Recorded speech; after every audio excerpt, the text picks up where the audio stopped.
Notts County Talk. We are delighted to be joined by Notts' new head coach, Luke Williams. It's really great of the club to arrange this for us, to have a chat with the manager and to build a relationship between manager and fans. Luke, first of all, a massive thank you for joining us.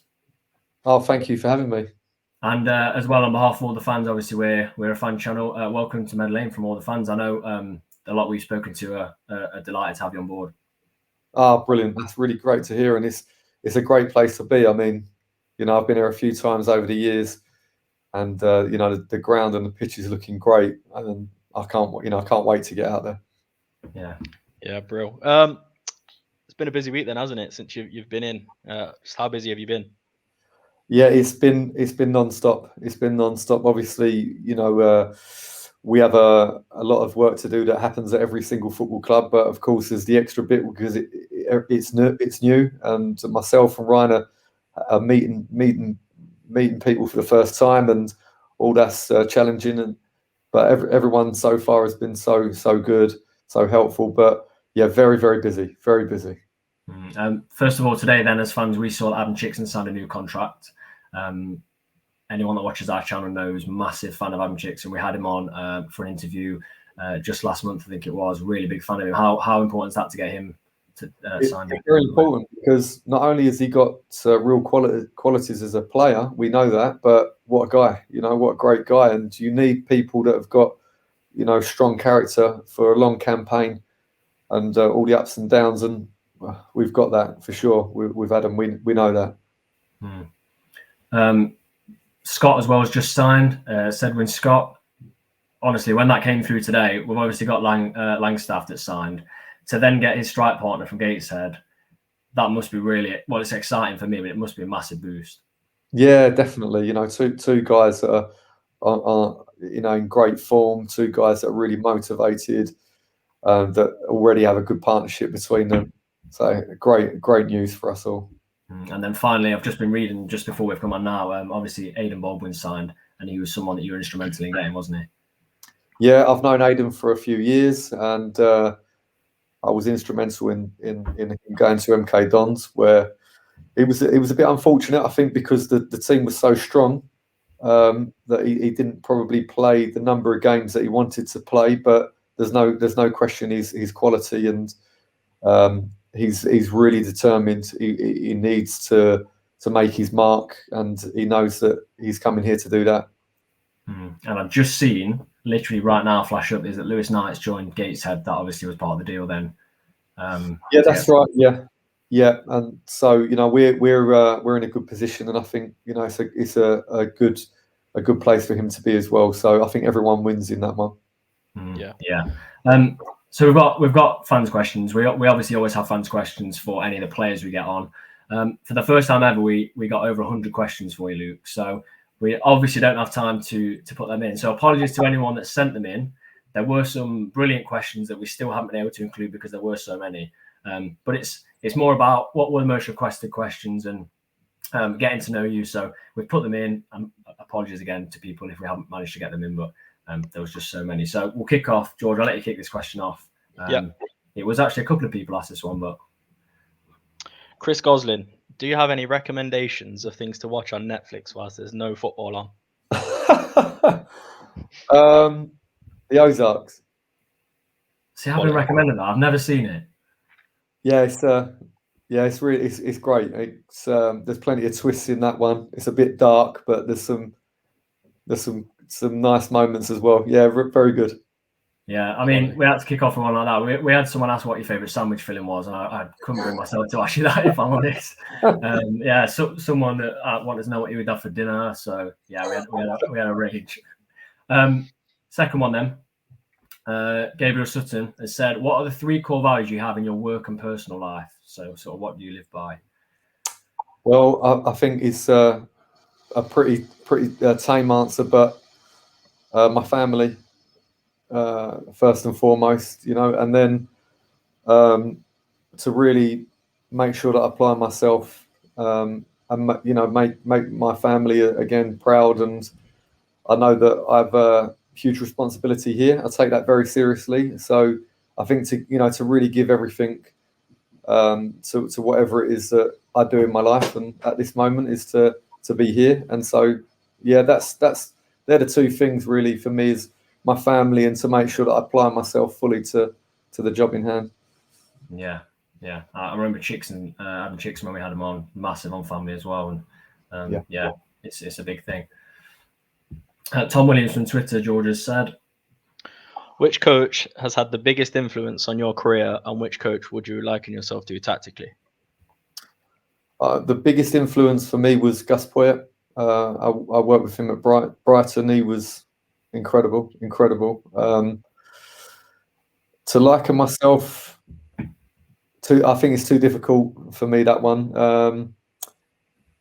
So no, I think I would say I'm a blend of different people that I've worked with over the years, and that I've pinched things from. You know, I've been fortunate to work with a number of different managers and coaches. So I think I'm probably a cocktail. You know. Yeah. How's Russell Martin to work with? Fantastic. I think, I'm a fan of what I've seen from Russell Martin. Yeah, really fantastic. Yeah, very, very, very intelligent, very, very driven. Yeah, he got real presence. So he got so many, a lot of qualities. I'll be surprised if he's not working in the Premier League at some point in the near future. There's been a massive sort of push on young British managers all around the country at the minute, hasn't there? There's some really good coaches out there. Yeah, I think that's a great thing to see. You know, look, I think Critchley just went from Blackpool to join Steven Gerrard at Villa. I mean, what a job he's done. He's outstanding. So Russell is very much in that mould at the moment. He's a young, very ambitious British manager, and I think we all want to see that in our game, and he will go on and do great stuff. Yeah, I think so as well. Ellie from Twitter has asked, what is your favourite memory from watching or coaching football? I'm going to throw something in there. Do you have a team you support? No, I was fortunate where I grew up that I was very close to Arsenal, Tottenham. So I used to try to pinch whoever had a spare ticket. I used to go to West Ham quite a bit, occasionally Leyton Orient. So I lived in grew up in North East London. There was always a ticket on the go. There was always somebody who couldn't make it, and really, I didn't have a team that I firmly followed. I just used to try to grab a ticket wherever I could and go and watch a game. Yeah, I guess that kind of takes the stress out of it, because being a football fan, especially at Notts, I mean, we've had the last 4 seasons of relegation, 2 semi-final losses. It's very stressful. I guess, and that kind of takes the pressure off it. It's really tough to be a fan. My biggest experience of being a fan is watching the national team. You know, and that's stressful enough. So, you know, to be a season ticket holder at a club and have to suffer, that is, the game can be very cruel. It's a crazy relationship with football, because I think myself and George, after the Grimsby playoff game, were the last 2 fans to leave the Kop. And we sat there, and I turned to George and said, I cannot wait for a sort of a 2-3 month break from football. And within a week, I was thinking, where's the football? Like, I just missed the football. Like, yeah, literally. We actually got turfed out by the stewards in the end. I couldn't bring myself to stand up after it. Hopefully not this season. It gets to us all, you know. Football is so intense that it can knock the stuffing out of you, but as soon as it's gone, you want it back, and that's why we all love it, right? Yeah, how's it from a perspective, from your perspective before a game? Do you get nervous, or are you more relaxed because you're in the dugout? Yeah, it's interesting. I think that as a assistant or a first team coach, often you're out on the pitch with the players, and you don't notice that time before the game, because you're involved in something. You're helping warm up with the players. You're talking to the players on the pitch. As the head coach, that dead time there before the kickoff can be quite stressful. You know, because you're anxious and you haven't got anything else left that particularly you can do. So yeah, I think it's every one of us gets some level of anxiety before a game. But once the game kicks off, you're kind of immersed in the game and you don't really notice anything else. Next question. From Tom Stevens asks, what made you think it was time to return to being a head coach? Did you have any doubts about dropping into the National League? Not well. I think first of all, the club and the way the club is set up and trying to be so ambitious. I felt that it was a brilliant opportunity. And I think in terms of dropping down to the National League, I think pretty much any other club, it would have been a difficult decision. But with it being Notts County, was very simple. I've worked at a couple of League Two clubs, and then working in the Championship was really a pleasure. To go to some of those places in the Championship and some of the atmospheres and that. But like I said, when I was had the opportunity to speak to the owners here, it was a very simple decision for me. From an outside perspective, because obviously as a club we've been in the National League the past few seasons, we see the National League every week, we go to pretty much most games. The National League from our perspective was ridiculously strong last year. You're obviously working higher up the pyramid. Are people aware of how strong the National League was this year? Yeah, I believe so. Yeah, because people at Championship level, for example, will know players that are playing, in National League teams and say, I played with him a couple of years ago. He's an incredible player. So very quickly you start to you hear this type of conversation in the training ground or in the office. You hear it a number of times. You start realising that, hey, they're really having a go in the National League. So I think there's an awareness of how strong it is. And talking to some of the players that maybe played in the National League going back a number of years, they talk about the National League being similar to League One, maybe 6, 7, 8 years ago. The standard has just increased year on year. I think that's widely accepted. For me, I remember, I think Sonny Carey went from Kings Lynn last year, I think, to Blackpool, and he's been playing this season from National League to Championship, and that's what sticks out for me. There you go. Yeah. So there's definitely some players. I know Notts have got players around that could definitely play at a high level. The next question is one that is probably the most asked. We've gone with Josh, who said it on Twitter, but how did the deal come about? We all these days we have agents that speak to people on our behalf, and there was a conversation with the football club that then progressed to an interview, and then progressed again to a second interview, and so initially it was my agent was able to make contact and put me forward as a potential candidate, and then it was picked up from there, and so after a few interviews and that I was fortunate enough to be offered the job and didn't hesitate. Yeah, it's good the way you've already spoken about the club, and the next question we've got is going to help answer as well. But it sounds like it was not the most difficult decision to join us. Yeah, I was fortunate because I had quite a few conversations with different clubs at different levels to talk about the possibility of working either as a head coach or whatever, or as a first team coach or assistant. But this was really the one that I was so keen to to pursue. Yeah, and the next question is sort of a follow on from that.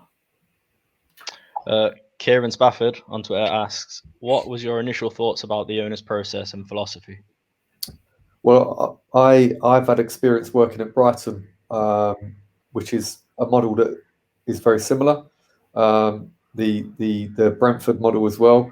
But I saw firsthand at Brighton the steady progression, and although it's not the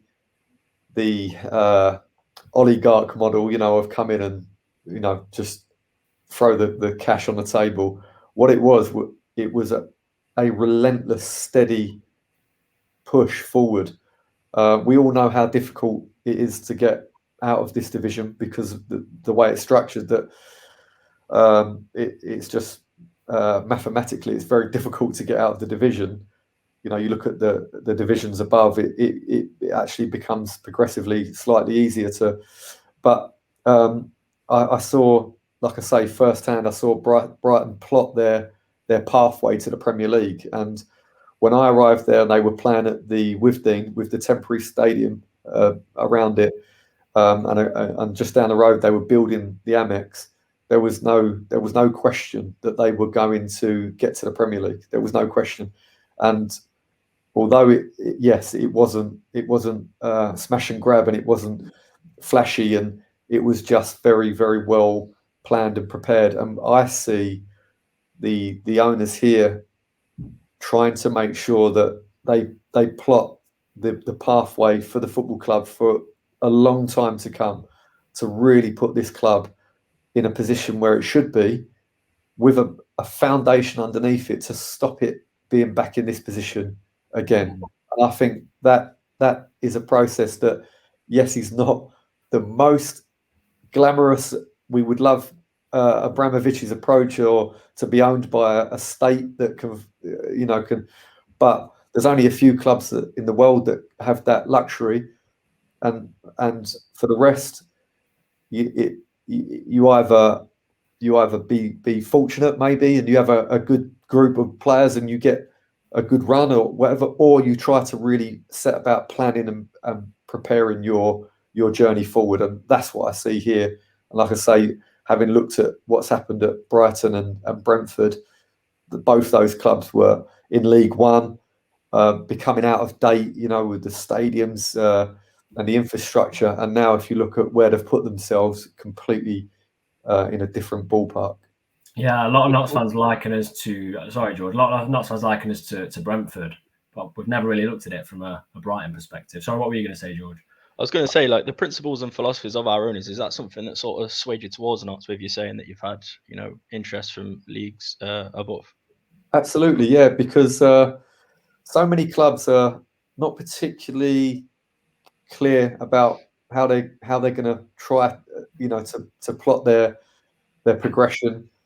So many clubs are volatile. There's different power struggles or ownership that are not particularly involved, or there's lots of different setups, and often they can leave you feeling a little bit uncertain and whatever. But I didn't feel like that here, and of course I understand that there's pressure and that it's a results business, but wherever you go there's pressure and it's a results business. So you'd rather be at a place where things are trying to be done correctly to give you the best possible chance.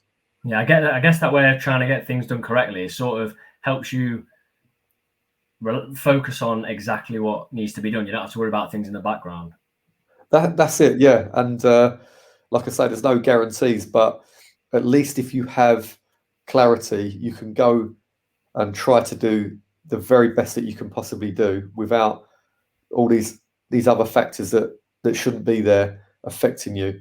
And so, I think that this is a club really trying to structure itself in a really modern, progressive way, and that's really appealing for me.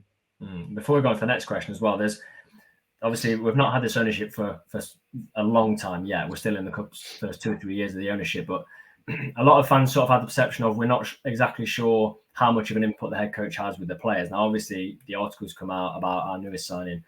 You obviously put him forward, Baldwin. I think yeah. Baldwin. And then you talked about background checks that went in on him. With what could you give us a bit more information about what they were? Yeah, well, I mean, for example, Aiden is a player that I've worked with at Bristol City when he was in the under-23s, and you get to see the personality of the players. We went to, for example,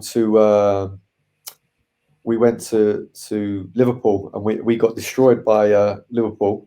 They were incredibly strong, but I got to see Aiden, how he was, and how he stood up to that, and how he came back from that challenge.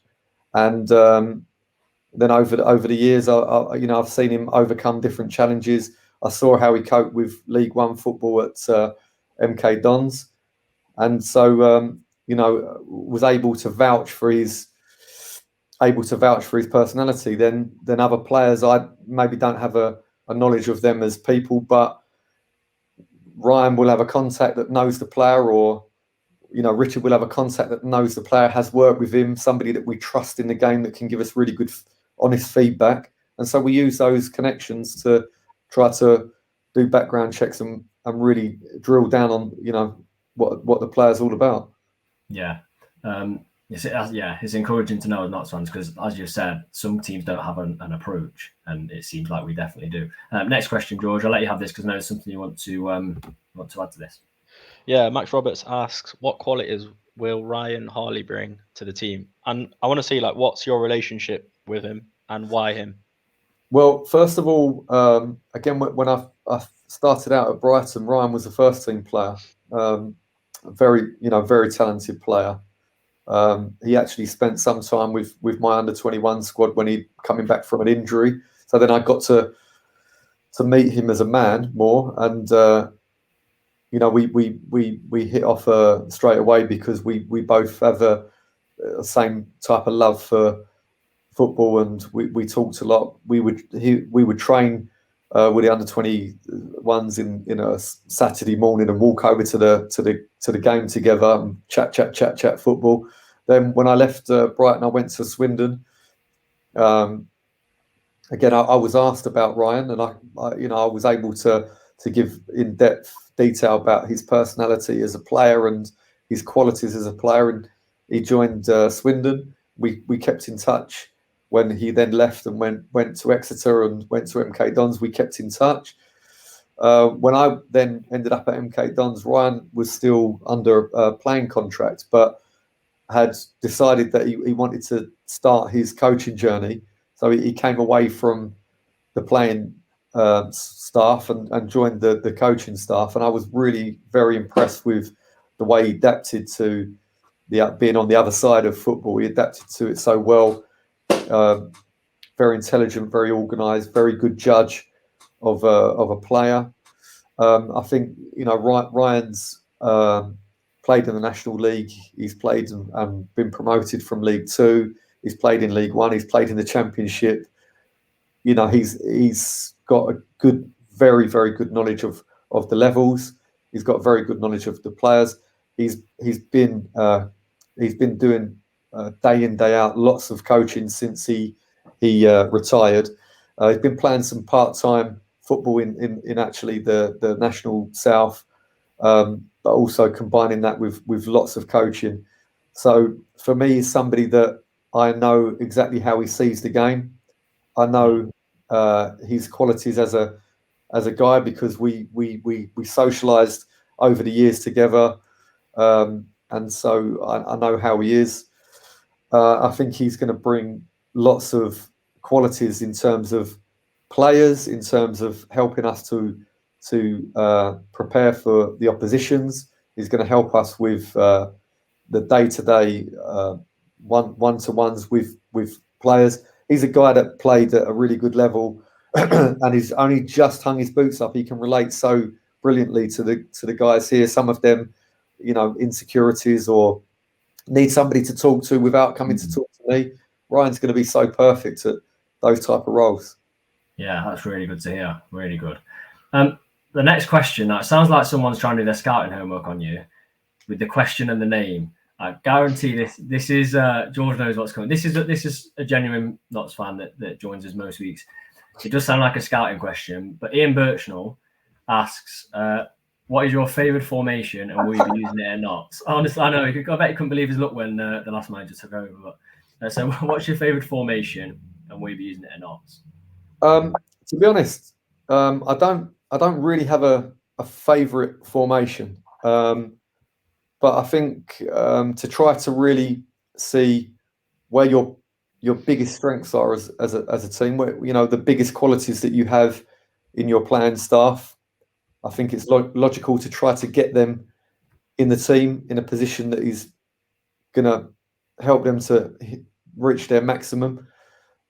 So I think not necessarily set on a formation, but the style will always look the same, because it's something that I believe in. It's a way that I try to coach and build teams. But depending on what we have, where I think the players are best to play, I think probably will dictate the formation. The strength of the players that will dictate the formation.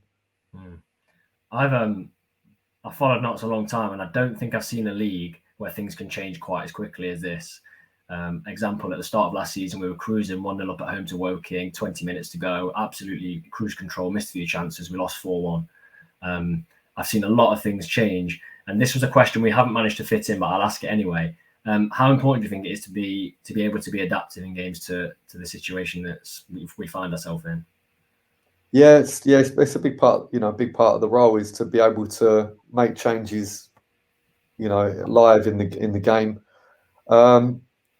I think that one of the traits as you come possibly down the leagues for players is the focus, the concentration, and so that's probably why you see big swings in games. I think the guys at the very top level.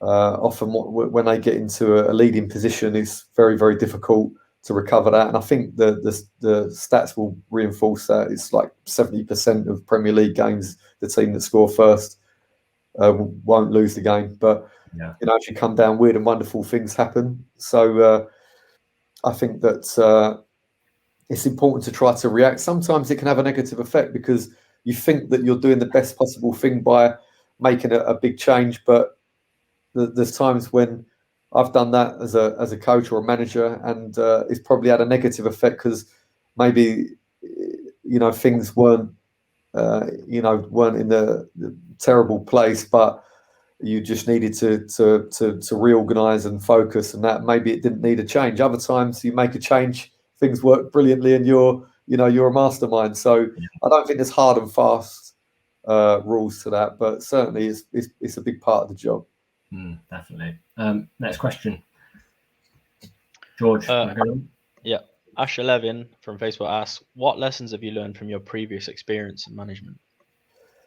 Well, I think the biggest thing is that you need to be well supported, really. And my last experience as a manager, we began the League One campaign with 14 senior players, 14 first team players, and the rest were under 18s that had never played. That's for me is there was a lot of red flags there, and as much as I probably protested, in hindsight, even I needed to do to protest even more. I think I look at what Steve Cooper done across the river there, and he didn't feel like Swansea at the time were supporting him well enough, and he just walked away. He was still under contract, just left. He took his time. He believed that Nottingham Forest were in a great place in terms of the squad and the club, but they were in a very false position. Incredibly astute. He done just such a amazing job. Incredibly astute, but you need to be, as a manager, you need to know that the things that should be done are being done, and then you can focus on the job. Yeah. Do you think that's like a good entry point into management, where it may be a bit more difficult? Do you know what I mean? Yeah, I do. I think that suffering is good for you in the long term. In the short term, it's really not. But in the long term, I think coming in and having tough times at the beginning. I think it's something that Jose Mourinho has struggled with. His career was just such a steep upward curve for a long time. I think he didn't actually experience real toughness until he'd already won like 3 Premier Leagues and 2 European Cups, and really had to almost reinvent himself and build himself back up. But yes, to have tough times as long as you can survive and come back, I think are brilliant for you. Is that something with players that you have to work on? Because obviously, unless you have the most amazing season and go unbeaten, especially in National League, there's going to be times in the season where you maybe do lose a couple in a row and don't win in 3 or 4 games. Do you see that players need reminding that you go through bad ones, or are players experienced enough to understand that they can get out of this? Because from fans' perspectives, we can be on top of the world one week and then we lose a game we should have won and it's all doom and gloom. Yeah, that's the nature of it. And the answer is that certain players deal with adversity better than others. That's just human nature. And again, if you look at the examples of players at the very top, by and large, they're able to withstand the bumps much better. They're able to perform more consistently. If you look at, for example, Harry Kane, who we look at now, Harry Kane is England's number 9. He's England's captain. He's Tottenham's best player. Harry Kane had 4 failed loans. Harry Kane had a very tough time to arrive at where he is. He had a career before he had a career, and most of that early career was suffering. It was a lot of tough times for Harry. And there's a number of players now, modern players, that have had that experience, which probably didn't exist before, because if you didn't make it immediately from leaving the youth team, that was it. It was over. Whereas now with a 21 system and an extensive loan system, clubs like Tottenham are able to hold on to a player that is failing because they believe that he has a long-term future. They can continue to pay that player, in a speculative way, hoping that he's going to get to the point that they think he's going to get to. And for every one Harry Kane at a top club, there's 10, 20 players that are either not playing or playing in League Two or playing in League One, whatever they're doing. But certainly that players that have to be able to deal with the ups and downs, and the better they do that, the more capable they are of bouncing back quickly. Normally, the better level that they will play at. Yeah, it makes a lot of sense. The next question is from Callum on Facebook. He says, where do you think the squad needs strengthening the most to get us promoted? And that doesn't necessarily have to be from a signing perspective. What do you think needs to improve on the squad? Because like you said in I think it was your first interview, the team's not broken. Yeah. We're quite close, actually. What do you see that we need? Well, I think we've already tried to bring in signings that we know, guys that can score goals, which wasn't a big problem before. But the more firepower you have, the better. I think the signing, for example, of Aidan Baldwin boosts us at the back and gives us more, maybe. We're a bit more possibly dynamic there. I think that the team scored a lot of goals, but in terms of the top group of teams, probably conceded too many. So we need to try to find a way to address that. Where, as you quite rightly pointed out, some of that is through player signings, and some of that is through work on the training pitch and improving the game model as well as the actual players within it. So we know that we're not we're not a million miles off it, but we need to do that extra bit to bridge that gap between where the club has been consistently finishing and the top of the league. Yeah, I think as fans we know we're not far off, but it's just getting over that line. Next question then, George. From Ian Baggett. What are the 3 most important characteristics you look for in a player? Well, I think that the player needs to be robust, because there are plenty of very, very good players that I've worked with over the years, but they never seem to be able to be on the pitch for a consistent amount of time. And so I think the modern player has to be resilient, has to be robust. I think for me, I really strongly favour the players that can take the ball, that are comfortable to take the ball, and the players that really have the mindset, the aggressive mindset to be able to play on the front foot. For me personally, is my preferred type of footballer is somebody that really wants to be front-footed, aggressive, to take the game to the opposition, and a player that will take the ball and be happy to continue to take the ball and won't hide. So I think that something like that really is the important characteristics for me. Do you like that from a centre back as well that can drive forward? Because we've obviously this season we've seen Richard Brinley and Kyle Cameron take it right up the pitch.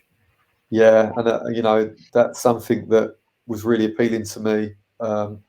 Ian's obviously done some great work with the guys because they look so comfortable. I believe Aidan has those qualities as well. So yeah, I think first and foremost we want our defenders to defend, to be aggressive, to want to head the ball, at the right time, to want to be able to get in physical duels with people when that's required. But we also want them to be able to help in the build up and help us to create as well. And that's that's where the bar has been set, and that's certainly where we want to keep the bar. What does that do for the opposition? If you see the opposition centre back striding 10, 15 yards out of defence, what does that do? Like, does that open up more space for the other players on the pitch because someone has to go towards him? Well, for me, if you are a midfield player and you have your opponent, that's your opponent. That if he's going to try to address the ball, you need to be there to put pressure on him to try. When the central defender is able to come into your area with the ball, now you have a problem because you have a midfield player that you're trying to take care of. The central defender is striding through the middle of the pitch with the ball. Now you're causing a huge dilemma for your opponent. What's the correct decision? You look at, for example, Harry Darling.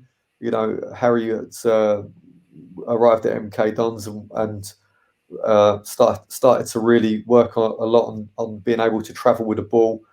I saw him twice during last season run the length of the pitch with the ball and score and make assists. So it's a bonus. First and foremost, Harry will defend, head the ball and tackle, but it's a huge bonus for him to be able to join in the build-up. And if you don't take that threat seriously, you're going to run the length of the pitch with the ball and arrive in your box. So this is, again, this is where we want the bar to be, that the players are able to be multi-skilled and be able to defend and take the ball. If they're defenders, we want attacking players that are prepared to run and try to shut the opposition down, as well as be able to take the ball and play. Yeah, I like it personally. Do you, George, to see defenders striding out? Yeah, 100%. Kyle Cameron's the epitome of that, isn't he? He's been fantastic at it. I think it's the model of the top player. You look at John Stones and you look at Harry Maguire and Carl Walker. The modern examples at the very, very top level. They're happy to take the ball into the middle of the pitch and stride out with it, and it's exciting to watch. And it's you want to see the players to be confident on the pitch and where to shoot and be bold on the pitch. So yeah, I think that's really important. Yeah, we're down to our final three questions then. Neil, he's been on the channel a fair few times. He's asked, not to show glimpses of what they could be as a team, but then seem to lose their way. How does a team develop a more consistent mindset? Because last season we would blow teams away, the next week would go and lose 3-0 or 2-3-0 a team we should expect to win. Well, I think it's I really do think it's a process that the players need to live in that. They need to live in that zone where they perform well for longer and longer periods of time throughout a season. I believe the process has begun. I think the work that's been done is really good, and now myself and Ryan, we need to try to see if we can extend the periods of time where the team are really playing very well and make that become a habit if we can. And that's everyone's trying to achieve that in the game. It's tough, but that's what we're certainly going to try to do. I think that's what we like. It's like if we'd have got that consistency over a few more games, we would have been right at the top. We would have definitely been at the top. Next question. Curtis, how would you classify yourself on the sidelines? Are you and Ryan vocal coaches or more observant? I think you'll probably be able to hear me, but without trying to I don't believe that the best thing for the players is to be bombarded by me from the side, but certainly like to try to organise a little bit when people are not directly trying to be involved in the action, some tidying up stuff behind the ball, and of course the really nitty gritty like motivation stuff to encourage players to make runs to press the opposition when I know I'm watching that they're tired, that they could do with maybe not go, but it's part of it. Unfortunately, sometimes you talk to anybody who's got a personal trainer and they'll tell you that I know exactly what I'm doing, but if the personal trainer doesn't tell me what to do and push me, I'm not doing it. And so, there's an element of that as well, just the raw stuff from the sideline to motivate the players, and then some instruction probably, but I don't think I'll be totally silent, and I don't think they'll see me going crazy and trying to fight the opposition, and that sort of thing. So somewhere in the middle. Yeah, a good mixture. I bet there are some. I don't obviously no names. I bet there's some people who come across in the dugout on the opposite side that just do your head in. Probably on purpose. They probably do it on purpose. Oh, there's plenty. There's plenty. There's some, there's some real characters that do a lot of work on the touchline to try to disrupt things. Let's say, and there's other guys that are completely calm and silent, and that everyone's different. We played Chelsea one year when Mourinho was manager, and the final whistle went. He walked down the tunnel. He walked out the ground and got on the bus. We never saw him. He didn't get off his seat the entire match. I think it was a game that he could have done without. So that was a really interesting experience, because I kept looking down the touchline expecting to see him out there. But there's all different types of personalities on the touchline, and it obviously can get quite extreme at times. Yeah. Final question, and this was one that we had quite a lot of people as well. This is from Ben on Twitter saying, "What are you most looking forward to about working at Notts?" I'm looking forward to the home game, my first home game. I really cannot wait to feel the atmosphere in there, and to be there in the setting. So that's the thing that I'm looking forward to the most at this moment in time, is to be out there on the touchline and watching the guys perform with the fans behind us, for sure. Yeah. We're definitely looking forward to that first home game, especially to see what we can do this season, and obviously be back at football, because, like we've said earlier, you just want it back, don't you? But that's all the questions. We could have gone on for another half hour, an hour, 2 hours. There were so many questions, but we massively appreciate you taking time to come and speak to us. Nice, absolute pleasure. I hope I managed to give some decent answers. Been if I didn't, I apologise. It's been a long day, but thanks for everybody for all the input and all the questions. Fantastic. No, it's been really great to have on, and obviously good luck for the season ahead. Yeah, thanks, Luke. I appreciate it. Thank you. Cheers. Thank you.